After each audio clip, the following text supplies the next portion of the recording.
Well, we've talked before about the meaning types.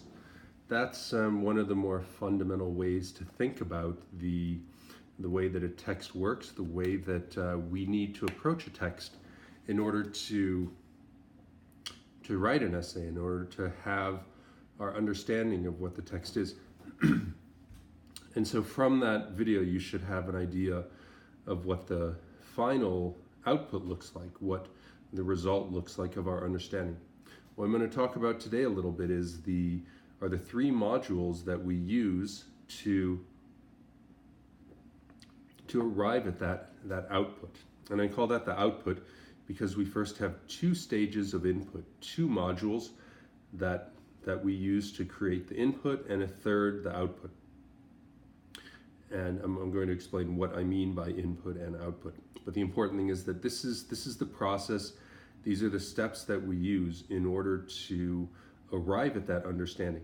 Because that understanding in the video of the meaning layers for chapter 1, Wind in the Willows, was of course something that I was guiding students towards. I was very much helping students to arrive at that. These modules will allow you to do that independently and entirely on your own. It takes much practice and much repetition, especially in the first module. That's something to remember. But with practice, with dedication, and hard work, pretty much anyone can make progress in this. So the first module is about reconstruction. Meaning reconstruction is the essential first part of essay composition, and it's what comes before the composition of the essay. Meaning reconstruction is simply about understanding what the story in literature or what the history textbook says. And this is where we have to put in the most effort, because this is where, for students, you're dealing with something that's very unfamiliar, because students have not been taught this kind of advanced literacy. The literacy that students are taught tends to end around the 3rd or 4th grade. That's the very basic and functional literacy of how you understand the letters of a word and make them into an object that you understand in the real world. So that's limited to a book that's very simple at the 2nd or 3rd grade level, like See Spot Run, or a book about fairy tales, something like that. Now, that kind of literacy typically involves only exterior meaning. If we think about a very simple book like See Spot Run, see the boy with the ball, see the boy throw the ball, see Spot run after the ball, where Spot is of course the name of a dog in a book, that's purely exterior meaning. When we work with more sophisticated texts, and this is what this advanced literacy does, we have to work with not only interior meaning and theoretical meaning, we have to work also with very sophisticated kinds of meanings and things happening in the outside world. What that means is that the language of the story itself is very complicated and much more sophisticated, and it takes a lot more work than in the 3rd or 4th grade. That brings us to the first module, which I said is about meaning reconstruction. This is about the input on the micro level meaning all the small details. The second module is the meaning reconstruction, which is the input at the macro level. Macro level means that we create a big picture view.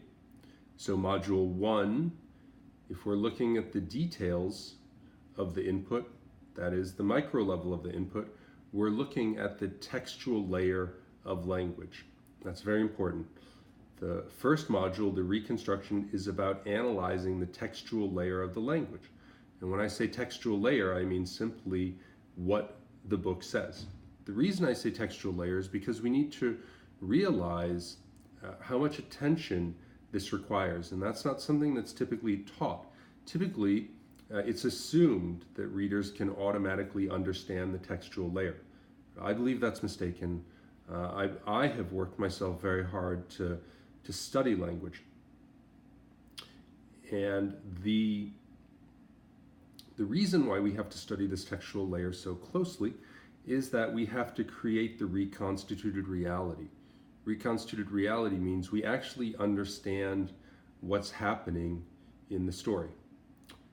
This is what is very counterintuitive to some people, is that they think they've understood the textual layer. They think they understand the reality that's being explained. But in fact, your typical reader in high school or even in college probably understands somewhere between 30 to 50% of the textual layer. This is where I ask students to bear with me or give me their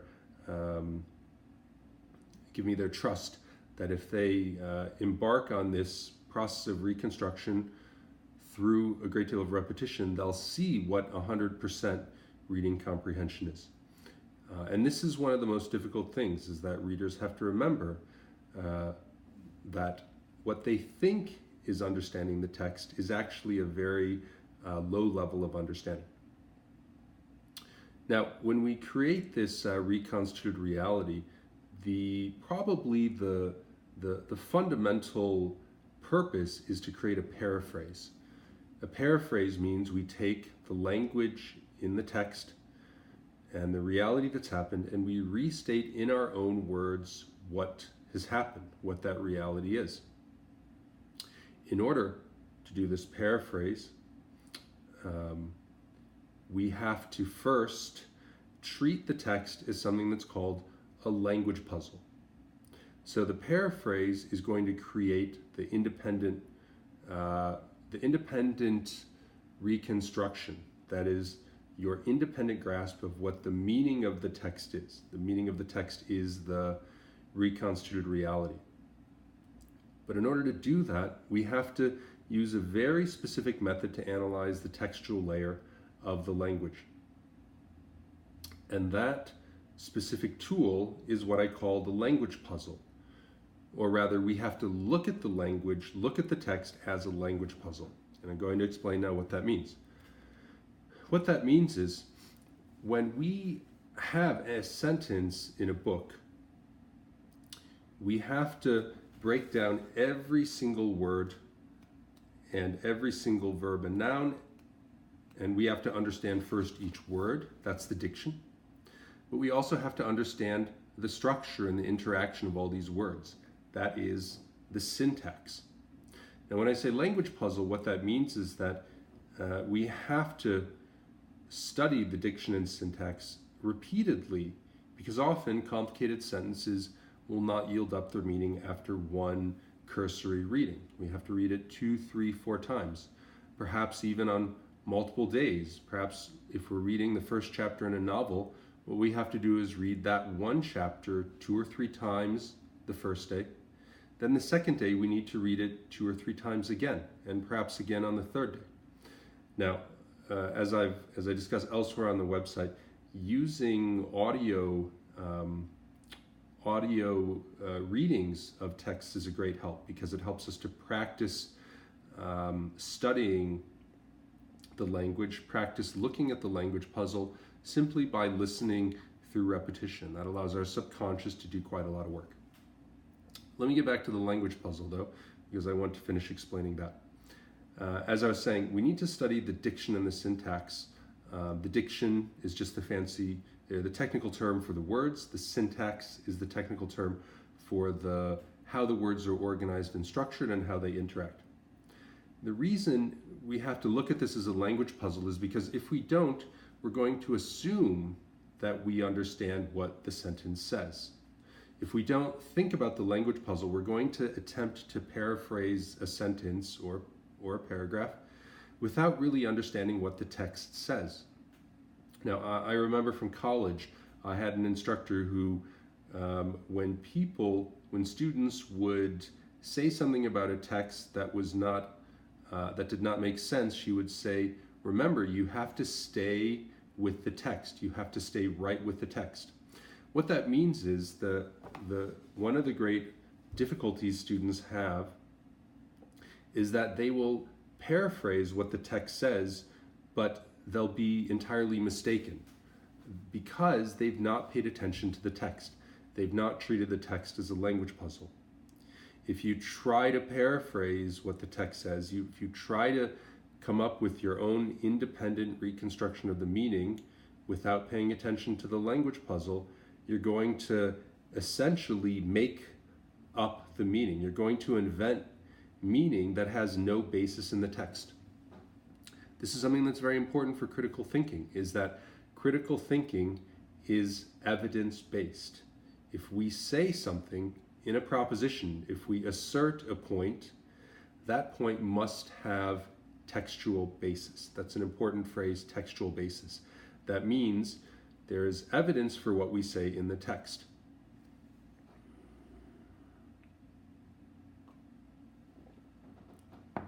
Now, I'm going to work through the very first sentence of the very first chapter, perhaps the first two sentences, as an example of this. And what we're going to do is we need to make sure we understand each of the words. And that means you have to look up words in the dictionary always.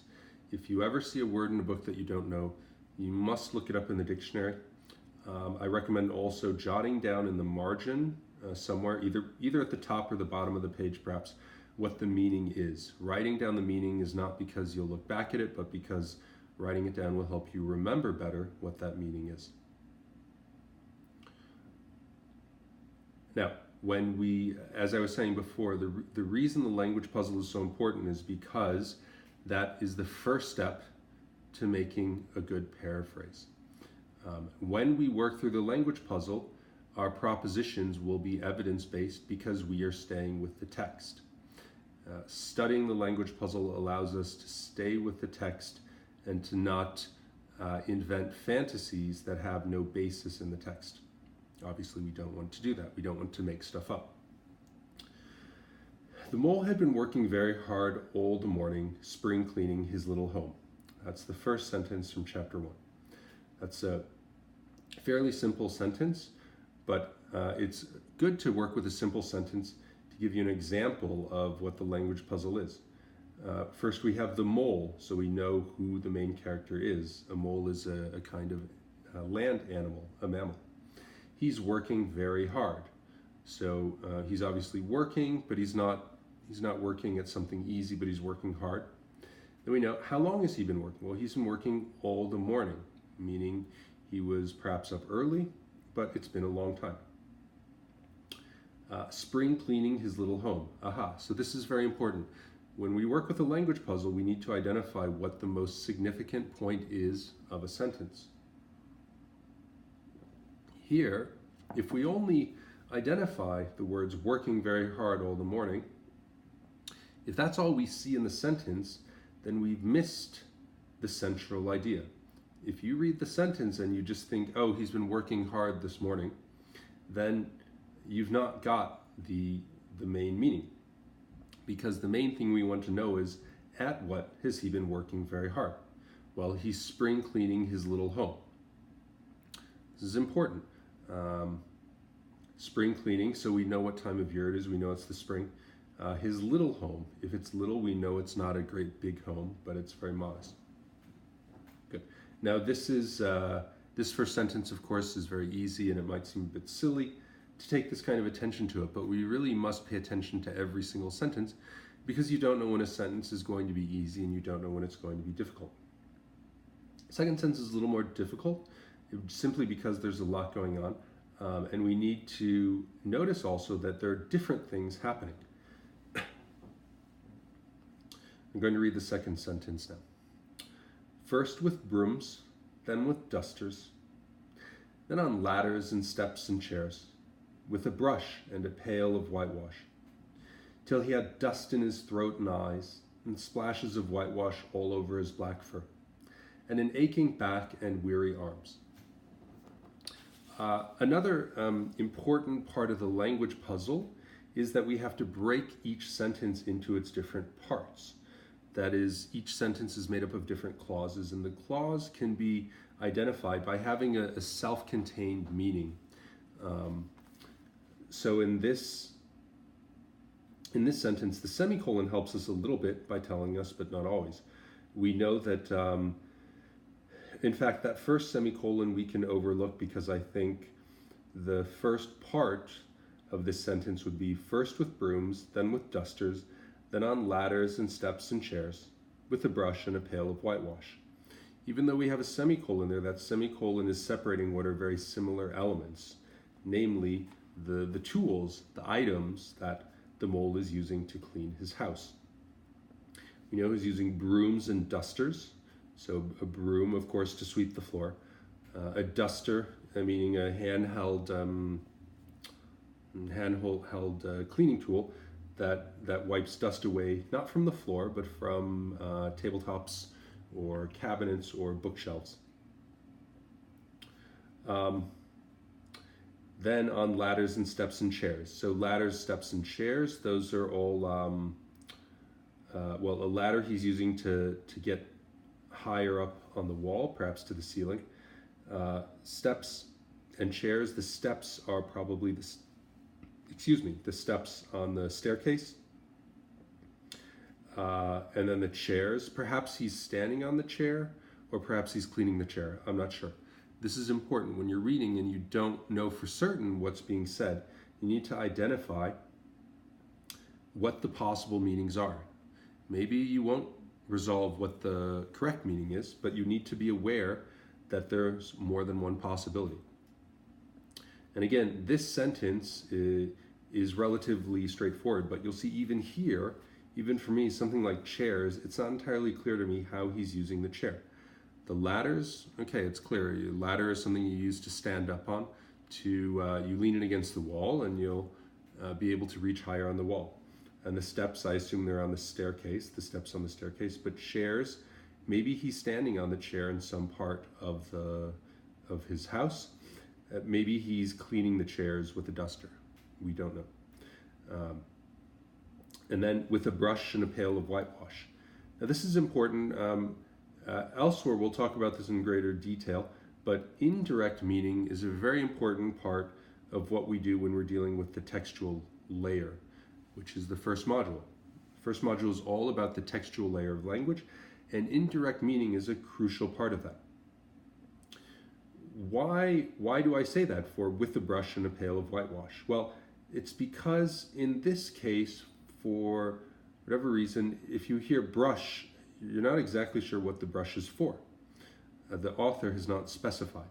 And a pail of whitewash, well, whitewash is perhaps a bit of an outdated word that you might not be familiar with. It's a little archaic.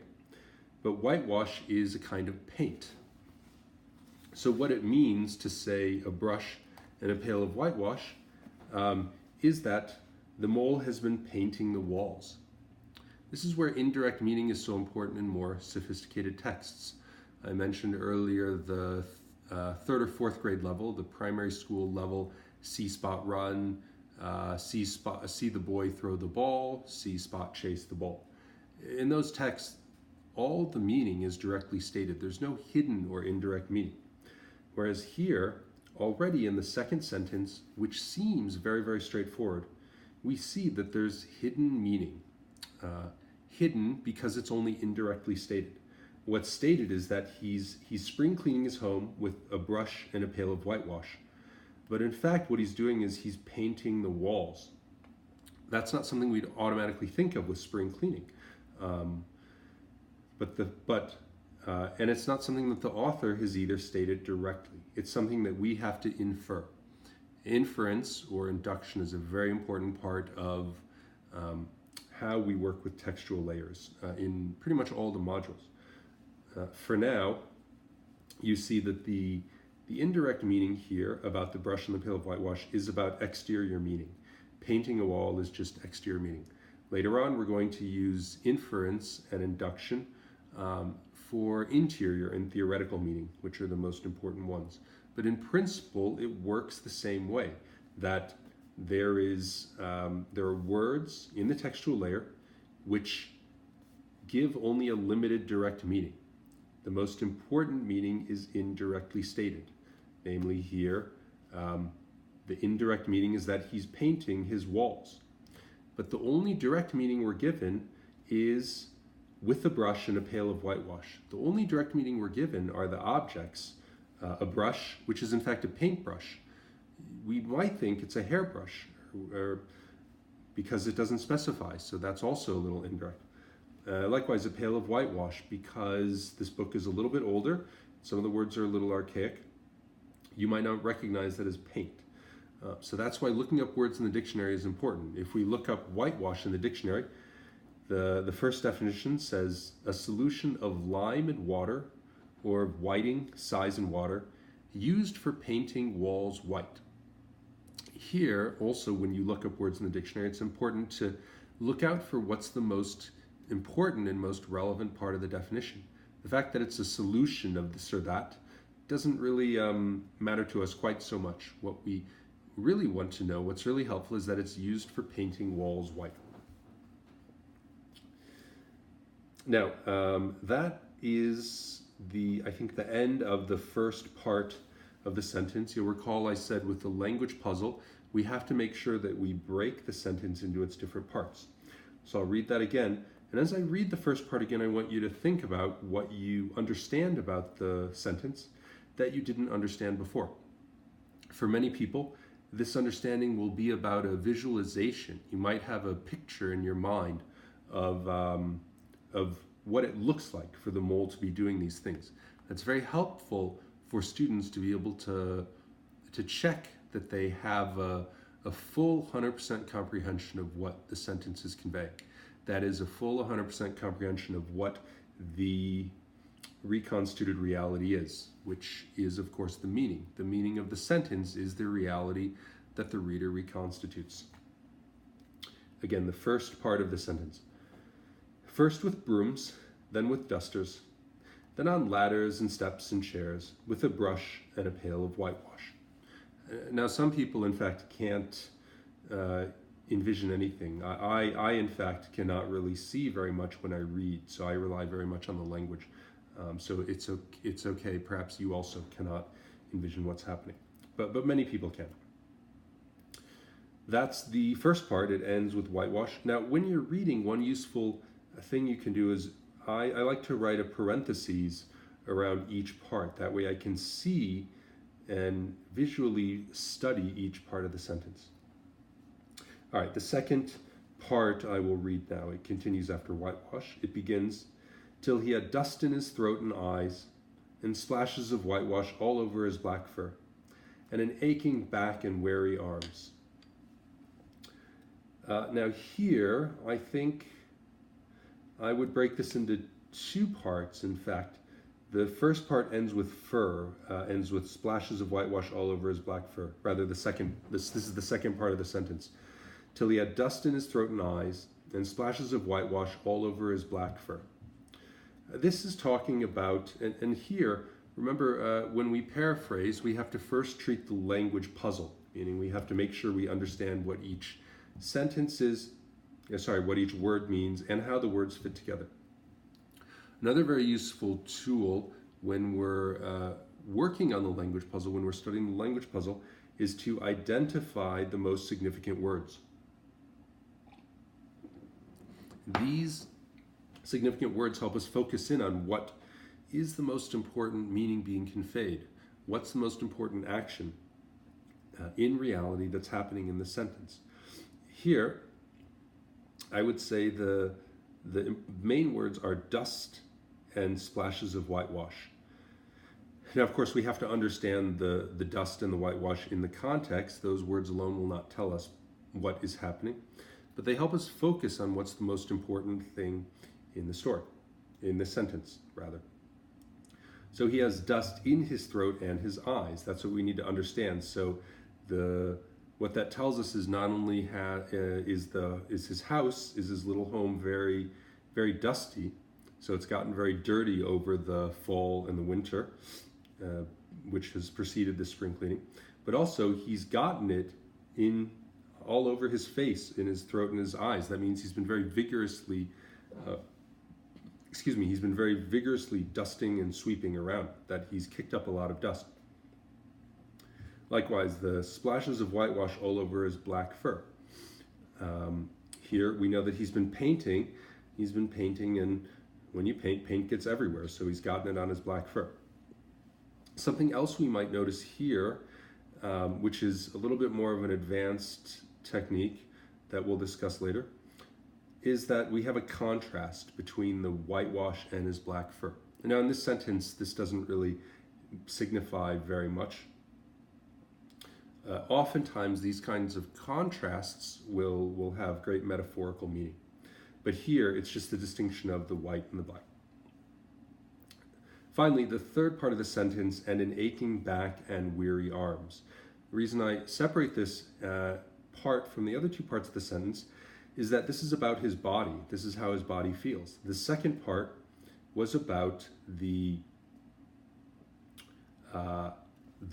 dust and the paint that had gotten on his body. So it was what is in his throat and his eyes and on his fur. So it's the physical exterior of his body and what's accumulated on it from the spring cleaning.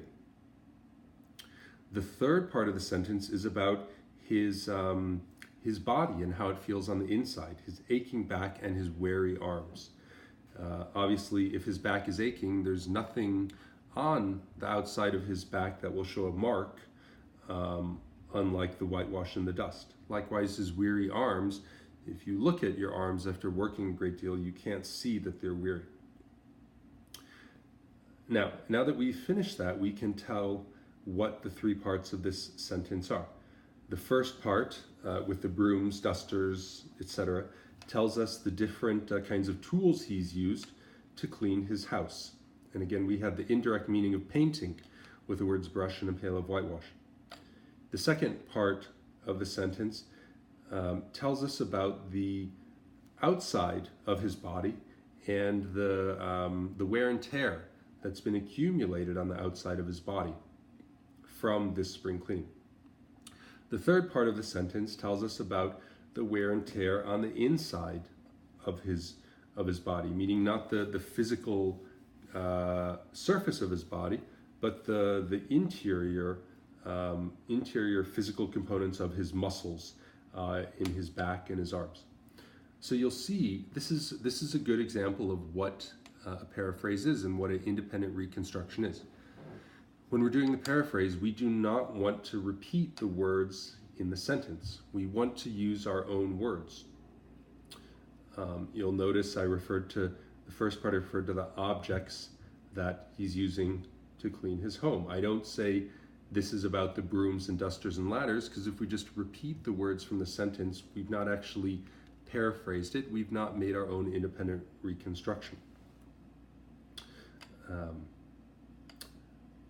Good. Those are the main points of using the language puzzle tool and technique to approach a sentence.